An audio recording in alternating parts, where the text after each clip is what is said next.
그것도 이런 내용과 좀 통하는 것 같습니다. 이 문서를 보면 광주를 한국의 미라이다 이렇게 표현을 하기도 했다는데 이게 무슨 내용일까요? 네, 미국 국방정보국에서요. 80년 6월 11일에 문건을 하나 생산해서 본국으로 이제 보냅니다. 네. 그게 2급 비밀 문서로 지금까지 분류되었기 때문에 공개가 안 됐는데요. 네. 이번에 공개가 됐습니다. 특히나 한국인에게 공개하면 안 된다라고 하는 그런 그 언급까지 있는 내용인데요. 광주는 한국의 미라이다. 이 미라이라고 하는 것이 68년도 베트남 전쟁 당시 미군이 미라이가 마을 이름인데요. 네. 이 마을에서 500여 명의 양민을 학살한 그런 대표적인 군의 민간인 학살 사건입니다. 그래서 미국 국방정보국이 이런 표현을 쓴 것은 당시 상황에 대한 미국의 인식을 일부 반영한 것으로 볼 수 있겠고요. 네. 또한 두 번째로 해당 문서에 있는 것 중에 주목할 만한 부분들이 굉장히 많이 있는데요. 그동안 도대체 공수부대가 왜 광주 시민들을 그렇게 무참하게 학살했는지, 왜 그렇게 강경진압에 나섰는지에 대해서 뚜렷한 이유가 없다라는 지적들이 있었습니다. 네. 그런데 그 답 중에 하나를 좀 짐작해 볼 수 있는 부분이 있는데요.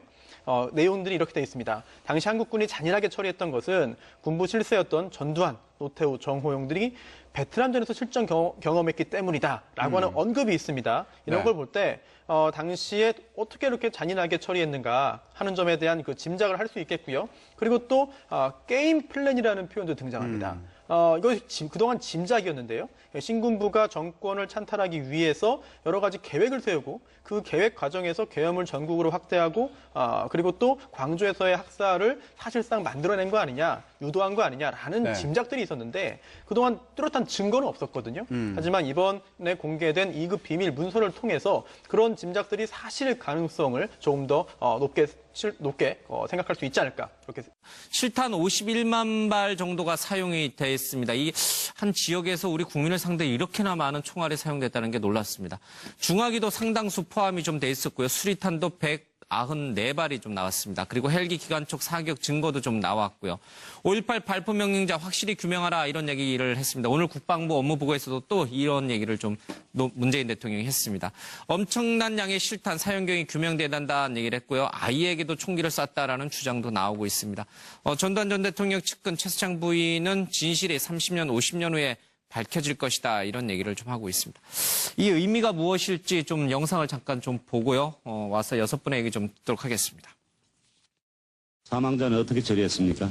사망자는 그때 당시는 저희가 차량으로 보급도 제대로 안 되고 또 헬기도 뜰 수 없었습니다. 23일까지는. 그래서 감회장을 해서 여단에 보고를 하고 표시를 해두었다가 특별히 그때 여단장께서는 확실하게 표시를 해라 하고 말씀하셨기 때문에 표시를 해뒀다가 나중에 저희가 철수했을 때 장교 1명이 남아가지고 사후 그 수습 대책 그 위원인가 거기에 아마 다 통보를 해가지고 조치가 된 걸로 그렇게 알고 있습니다. 안에는 몇몇 사람이나 있었습니까? 어떤 사람으로서? 그때 당시에 400명에서 500명 정도 있었다고 저희들은 기억합니다. 그래서 연행된 숫자가 200여 명입니다. 나머지 200명 행방이 문제라고 보는데요. 200명 중에서 일부는 빠져나갔다고 가정할 수도 있습니다. 그러나 사실 그날 새벽에 도청을 빠져나간다고 하는 것은 바로 죽음을 의미합니다. 따라서 많은 수가 빠져나갈 수 없었다. 저희들은 그렇게 봐서 적어도 100명 이상은 거기서 죽은 게 아니냐 이런 생각 가지고 있습니다. 그러나 정확한 숫자는 잘 모르겠습니다. 광주 5.18 민주화운동과 관련 문 대통령은 공군의 비행기 출격 대기나 광주 전일빌딩 헬기 기총소사 등을 조사할 예정인데 조사를 하다 보면 발포 명령 규명까지 갈 수 있을 것이라면서 지금까지 군 발표 내용을 믿지 못했는데 이번에는 확실히 가부간 종결을 지어 국민들의 신뢰를 받는 계기로 만들라고 지시했습니다. 네, 광주 5.18 민주항쟁 당시 우리 국민, 우리 시민을 상대로 신군부가 전쟁을 벌이려 했다는 증거가 속속 드러나고 있습니다. 노 변호사님부터 얘기를 좀 듣겠습니다.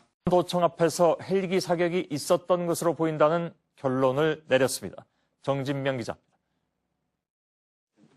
국립과학수사연구원이 광주광역시에 통보한 법안전 감정서입니다.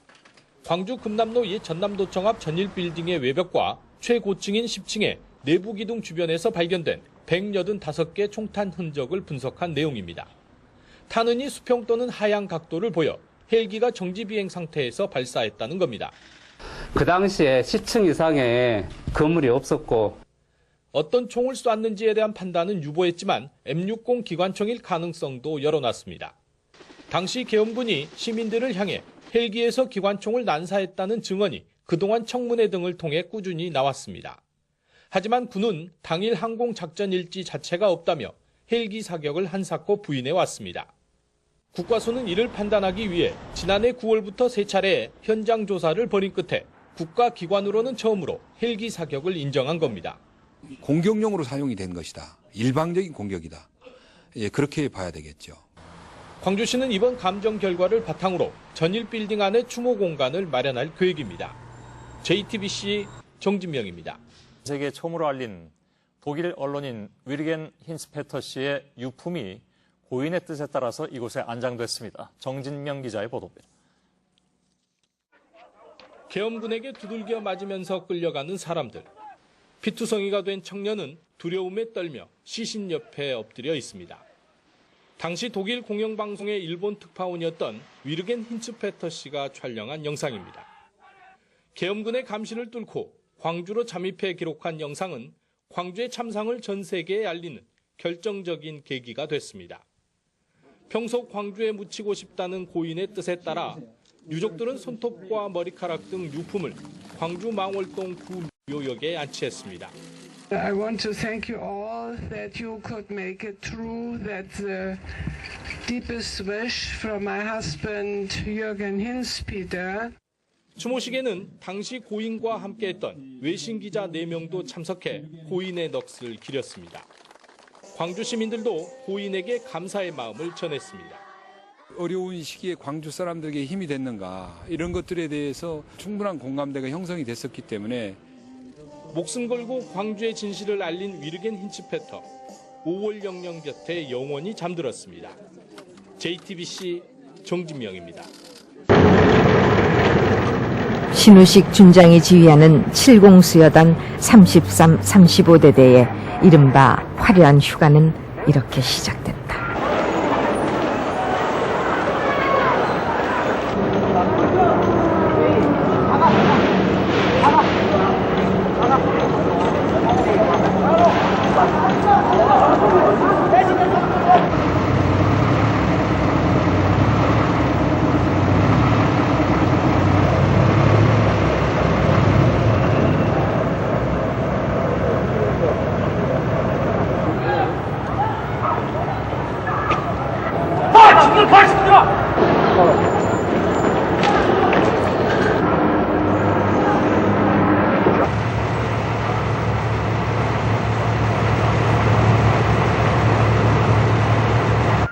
그야말로 백주 대낮에 참혹한 광경이 벌어지고 있었다.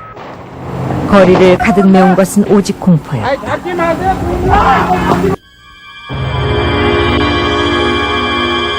공수부대는 어떤 부대인가? 전쟁이 일어났을 때 적진의 후방 깊숙이 투입되어 전시 임무를 수행하는 대한민국 최강의 특수부대이다. 그렇다면 신군부에게 광주는 적진의 후방 깊숙한 곳이었을까? 칠공수는 마치 전시 임무를 수행하듯 비무장 시민을 닥치는 대로 공격했다. 상황일지에 의하면 18일 하루만 해도 68명이 두부외상, 타박상, 대검에 의한 자상 등을 입었고 그중에 12명이 중태라고 했다. 24살 농아 김경철은 18일 전신 타박상으로 숨진 최초의 사망자로 기록된다. 우리는 여기서 한 가지 사실에 주목하자.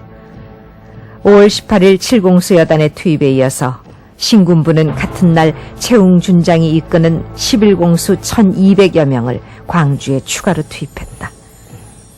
이때 광주를 제외한 전국의 다른 지역에서는 이미 배치한 계엄군의 수를 단계적으로 줄여가고 있었다. 수많은 청년들은 즉각 나주, 화순 등 외곽으로 빠져나가 도민의 총궐기를 호소했다. 이때 경찰 병력은 대부분 광주로 차출돼 있었기 때문에 지방의 무기고는 손쉽게 시위대 손에 들어갔다. 이들은 스스로를 시민군이라 불렀다. 탈취한 카빈과 M1으로 무장한 시민군은 각지에서 진압군과 교전을 벌였다. 수세에 몰린 신군부가 광주를 장악하고 있던 계엄군을 시 외곽으로 철수시키자 광주 시민들은 기뻐했다.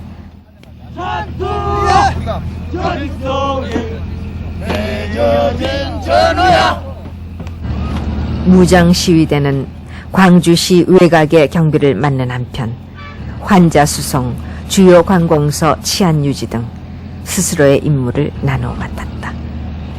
이들은 가는 곳마다 주민들의 열렬한 환영을 받았다. 상가문이 다시 열리고 시장은 북적였다. 광주로 유입되는 보급로가 차단됐기 때문에 물자 부족 현상은 점차 심각했다.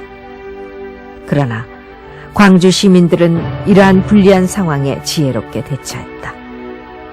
식품점과 슈퍼마켓, 약국 등에서는 음료수, 빵, 드링크를 무상으로 내놨고 주부들은 동네별로 쌀을 모아 김밥을 만들었다.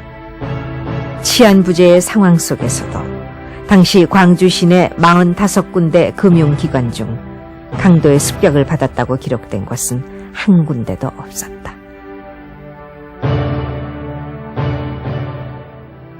모든 주요 병원은 중상 환자로 넘쳤다. 의료인들이 총동원됐지만은 이미 감당해낼 수 없는 지경이었다. 일손과 의약품은 턱없이 부족했고 수술이 필요한 중환자들에게 피가 부족했다. 이 소문이 시민들 사이에 입에서 입으로 퍼지자 수많은 젊은이들이 병원을 찾아와 피를 내놓았다. 80년 5월은 비극의 한가운데서 광주 사람들이 서로 나눈 시민 공동체의 뿌듯한 체험이었다.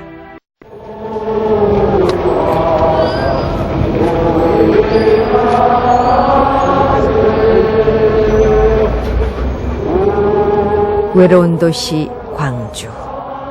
시민들은 계엄군이 언제 다시 공격해 올지 모른다는 공포감과 극도의 고립감 속에서도 자치기간 동안 집회를 통해서 결속을 다져나갔다. 이 운동은 희생을 억제하며 지속되어야 합니다. 지금 치안 유지와 질서 회복을 위하여 대학별, 고고별 애절하게 낭독된 이날의 성명서 원본을 찬찬히 들여다보면 그때 광주 시민들이 사태의 수습과 질서 회복을 위해 얼마나 고심했는지를 알 수가 있다. 광주는 다시는 회복할 수 없는 참여를 초래하게 될 것이며 조국의 민주화는 달성될 수도 없습니다. 이 계엄사령부의 통제하에 있었기 때문에 사실 보도를 할 수가 없었어요. 그렇죠. 그 차량을 갖고 광주에 들어갈 수가 없었습니다. 그래서 거기 톨게이트부터 광주 시내까지 걸어서 들어갔죠. 일부 외신을 제외한 국내 언론사들은 광주에 잔입을 해서 취재를 할 수 없는 상황이었습니다. 저희들이 찍은 화면이 그 당시의 분위기로 봤을 때는 방송이 나갈 수 없는 그 화면이 거의 다였어요. 그래서 저희들은 그 원본에서 상당 분량을 통제의 검열을 받지 않고 광주 시민들이 그 당시에는 동요하지 않고 질서 유지와 질서를 지키면서 그 은행이나 금은방 이런 거를 서로 시민들이 이렇게 지켜주면서 성숙한 시민의식을 보여준 것 같습니다. 한마디로 너무 터무니없는 주장이다. 취재 결과를 볼 때는 순수한 광주 시민과 광주 학생에 의해서 전남도청이 네, 이 목소리의 주인공 말씀드렸다시피 김창훈 당시 TBC 보도국 막내 기자입니다. 지금 저희 JTBC에서 후배들과 함께 뛰고 있습니다. 전두환 전 대통령 얘기로 돌아가겠습니다. 전 대통령의 광주행을 먼저 제안하고 이를 추진하고 있다고 주장하는 김충립 씨는 이런 소식을 정치부 회의에 전해왔습니다. 동서와 국민 대통합을 위하여 전 대통령이 사과를 하고 광주를 갔다 와야 할 시점이 됐다. 당신도 늙었고 광주도 오랜만에 36년이 지난 세월이 지났는데 이대로 끝나기를 원하지 않으니 당신이 사과하고 차원에서 광주 다녀오는 것이 중요하다. 야, 나가 발표자로 돼 있는데 어떻게 사과를 하느냐. 전직 대통령의 입장에서 발표한 사람들의 책임까지, 발표는 딴 사람이 했지만 그것까지 내가 감사하고 모든 것을 감수하고 총체적으로 유감을 표한다고 사과를 하시지요. 그거 좋다. 그렇게 하자. 네, 이 전언이 사실이라면 전두환 전 대통령은 자신의 발포, 그러니까 광주 시민에게 총을 쏘라고 지시한 적이 없다고 주장을 하고 있는 겁니다. 계속 들어보겠습니다. 지금 가고 싶다. 그러나 못 간다. 첫째, 광주 민심이 두려워서 못 가고, 둘째, 신변 보호가 안 되니까 못 가고, 셋째, 전직 대통령실의 예우가 아니면서 예우가 안 돼 있기 때문에, 넷째, 그 추종하던 사람들이 전부 다 피해를 받고 있는데 연금 문제도 해결되고 사후에 뭐 국민묘지도 가고 분장 반납한 것도 받아야 되지. 그럼 이 네 가지가 해결되면 가실래요? 당연히 가야지. 네, 김충립 씨의 말에 따르면 전두환 전 대통령은 이 같은 4대 조건을 박근혜 정부와 광주에서 해결해 준다면 광주에 가서 사과할 용의가 있다라는 얘기를 하고 있는 겁니다. 전 전 대통령 측은 이런 뜻을 5.18 관련 단체들에게 전달했다고 하는데 이들 단체의 반응이 어땠을까요? 광주 국민들이 어리석은 시민들이 아니기 때문에 정말 진정성 있는가 없는가는 아마 읽혀질 겁니다. 오늘 여당 기사의 제목은 전두환 측 광주 방문 4대 조건 제시 논란입니다. 네, 전두환 전 대통령의 광주 방문이라 글쎄요. 얼핏 생각해도 쉬워 보이진 않는데요. 자, 야권 취재를 오래 해온 우리 유상욱 반장이 보기에는 광주를 갈 수 있을까요? 없을까요? 전두환 전 대통령의 입장이 우선이라기보다는 일단 이 광주 시민 그리고 유족들 5.18 관련 단체들의 입장이 무엇보다 이제 중요하겠죠. 조금 전에 이게 진정성 있는 거냐 없느냐 이런 부분들 언급을 하지 않았습니까? 단체 쪽에서. 진정성 있는 사과가 없이 어떤 정치적 목적이 있다면 결코 받아들일 수 없다는 게 현재 지금 광주의 분위기고요. 전두환 전 대통령 측 사과 용의가 있다는 얘기를 하고 있는데 지금 측근으로 지금 얘기를 하고 있는 김충립 한반도 프로세스 포럼 회장이 어느 정도의 측근인지 이 부분도 한번 좀 주의 깊게 살펴볼 필요가 있는데 일단 들어보시죠. 사과할 용의가 있다. 그다음에 광주 묘소에 갈 용의가 있다. 그다음에 이런 여건을 풀어줘야 된다. 그런 이야기를 내가 하니까 그렇게 하겠다 했으니 내가 그 얘기를 세상에 알리겠다. 네. 그리고 청와대도 보고 하겠다. 예. 그러니까 그렇게 해달라. 예, 지금 들어보셨는데요. 여건을 풀어달라는 얘기가 반복적으로 나오고 있습니다. 앞서 발제에서 나온 4대 조건을 말하는 건데 그중에서 특히 전직 대통령으로서의 예우를 해달라면서 이 예우를 얘기를 하고 있는데 현재 전두환, 노태우 두 전직 대통령은 전직 대통령 예우에 관한 법률에 따라서 이런 예우를 받을 수 없습니다. 박탈이 돼 있습니다. 재직 중에 탄핵을 받아 퇴임하거나 금고 이상의 형이 확정된 경우에는 예우를 받을 수가 없죠. 오늘 김충립 전 특전사 보안대장이 저희와 통화해서 국립묘지 안장, 훈장 또 연금까지 언급을 했는데 결국 박탈된 예우를 다시 받게 해달라는 말까지 나온 걸로 봐서 광주에서 사과를 대가로 복권을 요구한 게 아닌가 이렇게 해석될 수도 있을 것 같습니다. 네, 그렇군요. 오늘 김대중 전 대통령의 아들인 김홍걸 씨가 이런 예우 논란에 대해서 상당히 비판적인 목소리를 냈었죠. 한번 들어볼까요? 전직 대통령으로서 예우를 해달라고 그러는데 광주의 시민들이 보기에는 광주에서 그런 학살을 저지르고 결국 불법적으로 정권을 탈취했는데 알겠습니다. 이제 와서 전직 대통령 예우를 해달라. 그 말이 안 되죠. 저는 가장 황당했던 것 중에 하나가 뭐냐면은 전두환 전 대통령이 발포 명령을 내리지 않았다라고 일관되게 주장을 하면서 하지만 그것도 내가 감싸고 유감을 표명하겠다라는 입장을 나타내고 있다는 건데요. 물론 김충립 씨의 주장입니다.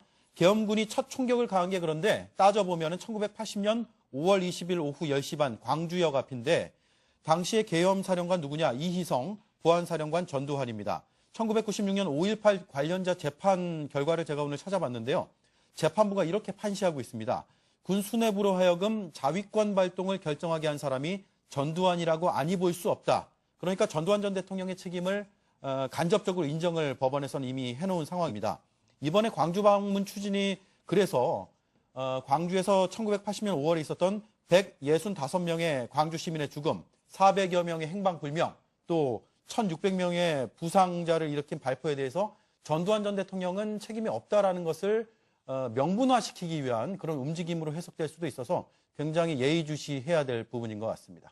오늘 5.18 기념재단의 차명석 이사장과 저희 정치부의 팀이 통화를 했는데 조금 전에 임설아 반장이 좀 소개를 해줬지만 5.18 관련 단체들의 이렇게 주목하는 거는 결국에는 근본적인 목적이 국민 여론을 전두환 전 대통령에게 유리하게 돌리려는 게 아니냐. 그리고 결과적으로 또 전직 대통령으로서의 예우를 받으려 하는 게 아니냐. 이렇게 분석을 하고 있는데요.